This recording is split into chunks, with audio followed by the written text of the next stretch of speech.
여야가 있잖아요. 여당이 워낙 세니까 그쪽에 뭐 소위 라인이 있는 쪽이면 수사기관이 뭐 들어가기 전에 뭐 조사를 하기 전에 다 통지가 돼서 피신을 해요.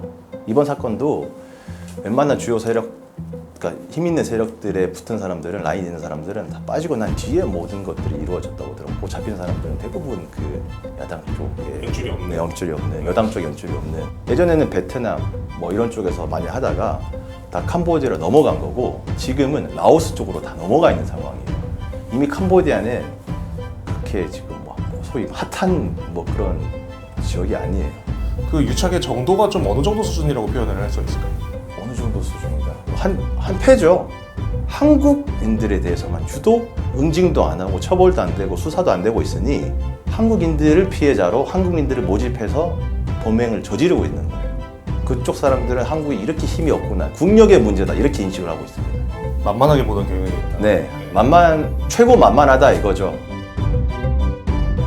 저는 동남아시아 쪽에서 특히 베트남의 사건들을 많이 다루고 있고요. 주로 한국인들이 베트남에서 피해를 받거나 아니면 한국에서 동남아시아 쪽에 피싱 범죄라던가 가해자들이 해외에 나가 있을 때 한국에서 대응을 할 수 없을 때 저를 많이 찾아와 주셔가지고 사건을 해결해 드리고 있는 수사기관에 저희가 실질적으로 많이 요청하는 부분들이 뭐냐면, 가해자들을 잡아달라, 어디 있는지 소재 파악해달라, 이런 부분들인데, 그런 부분들을 저희가 의뢰를 받고 현지 법무법인에 요청을 했을 경우 이게 성공할 가능성이 있느냐, 실현 가능하냐라고 그게 가장 중요하잖아요. 그런 부분들에 대한 질문을 했을 때 돌아오는 회신이 뭐 회의적이다 라는 답변을 많이 받아서 사실 반려되는 사건들이 많죠. 저희 입장에서는 책임을 져야 하는데 성공할 수 없는 것들을 수임할 수가 없기 때문에. 그러니까 한국에서였으면 협조 가능했을 만한 사안인데 캄보디아에서는 안 되고 뭐 이런. 그렇죠. 한국에서는 수사기관에 요청하면 어떻게 해서든 찾아주려고 하시는 수사관들이 굉장히 많습니다.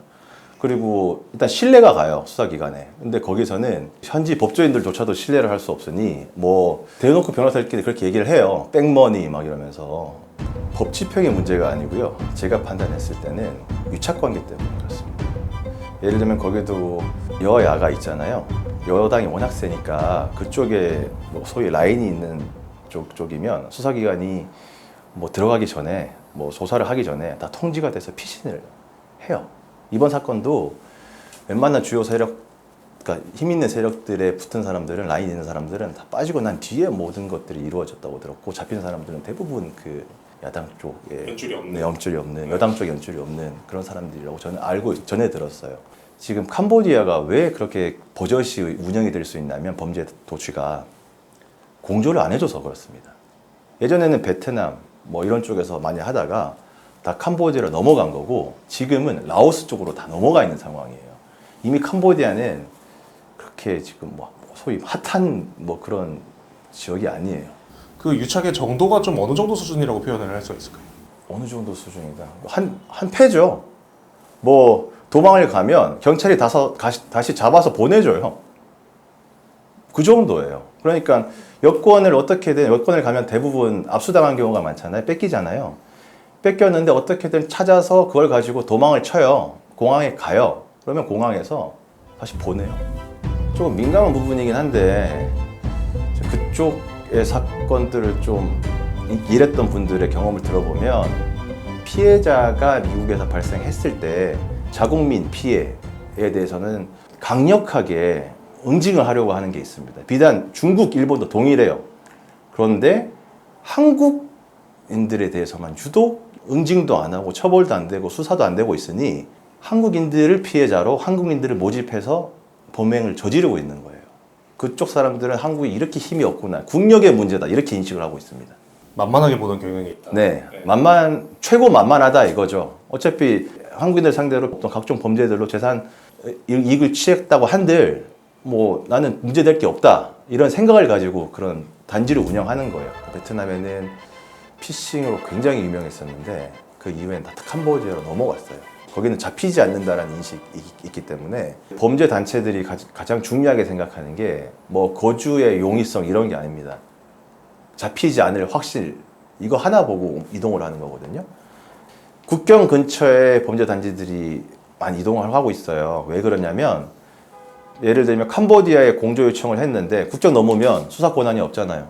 조사 못 하잖아요. 그럼 넘어가가지고 가는 거예요.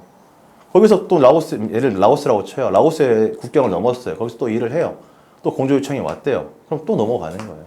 그럼 이 공조 요청은 사건이 다르니까 또 다시 뭐 공조 요청해서 절차 밟아라라고 해요. 이미 유착이 되어 있는데 이런 것들을 뭐 알아서 해주진 않을 거란 말이에요. 나서서 임의적으로 요청받고 뭐 하고 뭐 절차되면 또 그 정보 다 새나가고 또 다 다른 데로 옮기고 이게 반복이에요. 그렇기 때문에 반드시 그 인접 국가들에 대한 동시다발적인 공조는 필수적이라고 봅니다. 범죄 척결을 위해서는.